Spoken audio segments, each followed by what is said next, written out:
ओम शांति। ईश्वरीय जीवन कैसे जिए?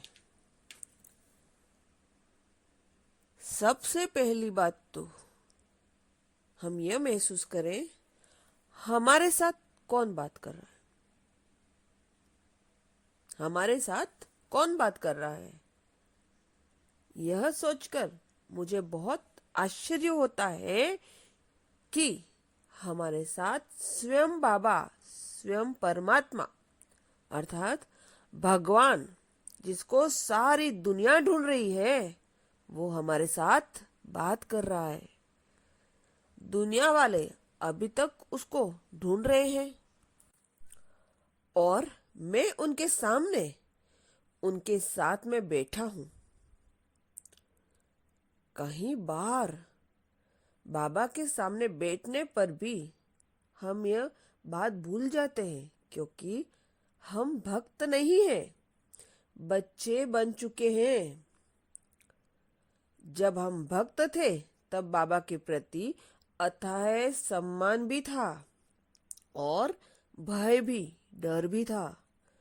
अब हम उनके बच्चे हैं, इसलिए हमें अथाह सम्मान भी था और डर भी था। और अब हम उनके बच्चे बन गए तो उनसे कैसा डर? कोई डर नहीं है। आपस में दूरी पैदा करता है। डर जो है ना, वो आपस में दूरी पैदा करता है। अभी हम उनके नजदीक, अति नजदीक हैं। जितना ज्यादा हम बाबा के महावाक्यों को धारण करते हैं, उतना हम उनकी समीपता का अनुभव करते हैं। जब हम बाबा को रूहानी शिक्षक के रूप में याद करते हैं, तो रूहानियत हमारे जीवन में समाई रहती है। वह सिर्फ सुनने और सुनाने तक नहीं चाहिए। बाबा कहते हैं कि हर बच्चा इस रूहानियत के जीवन में जिए। बाबा दुख हरता है, इसलिए बाबा के हर बच्चे को हर क्षण रूहानी खुशी और नशे का अनुभव करना चाहिए। ईश्वरीय जीवन में अनुभव की गई 3-4 बातों के आधार पर बहुत समय तक हम खुशी की अवस्था को बनाए रख सकते हैं। उन अनुभवों को याद रखने से दुख दूर हो जाता है। पहले यह अनुभव करो कि हम बाबा के बने हैं। उनके साथ हमारा सच्चा तथा सब रिश्तों से नाता है और कदम कदम पर उनका मार्गदर्शन मिलता है। हर समय हमारा बाबा हमारे साथ है, मार्गदर्शन देता है। जब इस छोटी सी बात को भूल जाते हैं तो मन दूसरी जगह पर खुशी ढूंढने लगता है। जब स्वयं परम पिता परमात्मा साथ है, हम बच्चे वो भूलकर उन्हीं को भूल जाते हैं, तो हमारा जो मन है ना, वो खुशी के लिए दूसरी जगह जगह पर ढूंढता रहता है। बाबा रोज अमृत वेले हमें याद दिलाते हैं कि मीठे बच्चे, देही अभिमानी बनो और मुझे याद करो। अगर हम बाबा के रूहानी करने लगे की आदत डालते हैं, तो हम भूलेंगे नहीं और हमारी स्मृति बहुत शक्तिशाली बनती जाएगी।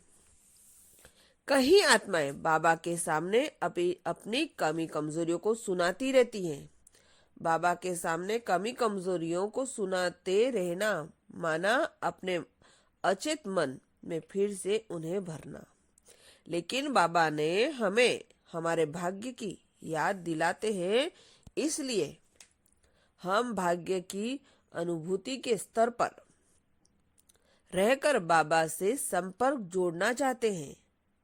हमने ऐसे अद्भुत जीवन को पाया है जो सम्मान और लक्ष्य से मुक्त है।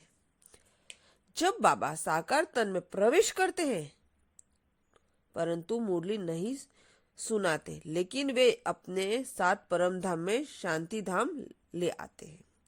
वे आते ही शांति में रहते हैं और सबको वह शांति बांटते हैं। वे कैसे यह सेवा करते हैं, उस अवस्था में सबको दृष्टि देकर हम भी ऐसे कर सकते हैं। उस अनुभव को बनाए रखकर बाबा को याद करें और जिनकी सेवा करना चाहते हैं उनको दृष्टि दे।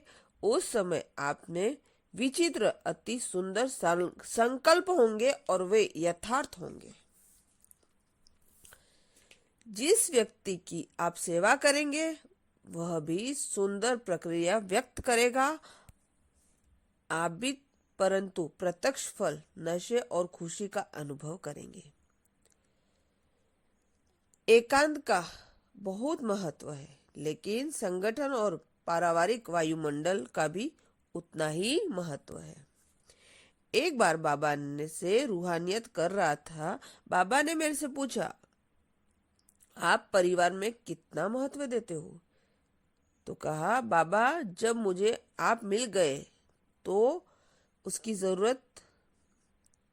बाबा ने कहा, जैसे आपके लिए बाबा और बाबा का संग सहायक है, वैसे ही देवी परिवार के संबंध से भी आत्मा को लिफ्ट के रूप में मदद मिलती है। बाबा ने हमें ऐसा अलौकिक, पवित्र और सुंदर ईश्वरीय परिवार दिया, वह हमारे लिए अमूल्य परिवार है। बाबा ने नई दुनिया स्थापन कर रहा है।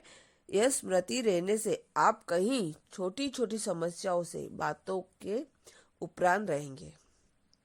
आपने दादी जानकी जो को देखा होगा, अस्वस्थ अवस्था में भी वे अपने को सेवा से व्यस्त कर देती है।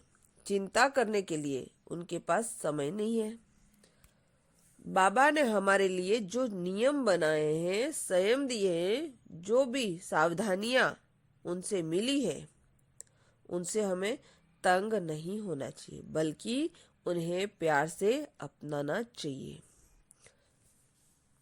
और जिंदगी भर के सफर को सरल बनाना चाहिए। 3-4 दिन तक अमृत वेले का योग करना छोड़ देना माना अपनी अवस्था को खुद ही नीचे गिराना। जब अमृत वेला का योग छोड़ना शुरू करेंगे तो आगे जाकर मुरली क्लास भी छूटेगी। तब आत्मा अन्य ब्राह्मण आत्माओं के बारे में और सेवा के निमित्त आत्माओं के बारे में शिकायत करना शुरू करेगी। यह इसलिए होता है क्योंकि हमारी अवस्था नीचे आ रही है। अतः हम दूसरों को भी उसी दृष्टि से देखना शुरू कर देते हैं जो हमें उनकी कमी कमजोरियां दिखाई पड़ने लगती है। भारत में एक कहावत है, जिस रंग का चश्मा आप पहनेंगे उसी रंग की दुनिया आप देखेंगे, अर्थात जैसी दृष्टि वैसी सृष्टि। अब आगे हम सुनेंगे दूसरे पार्ट में।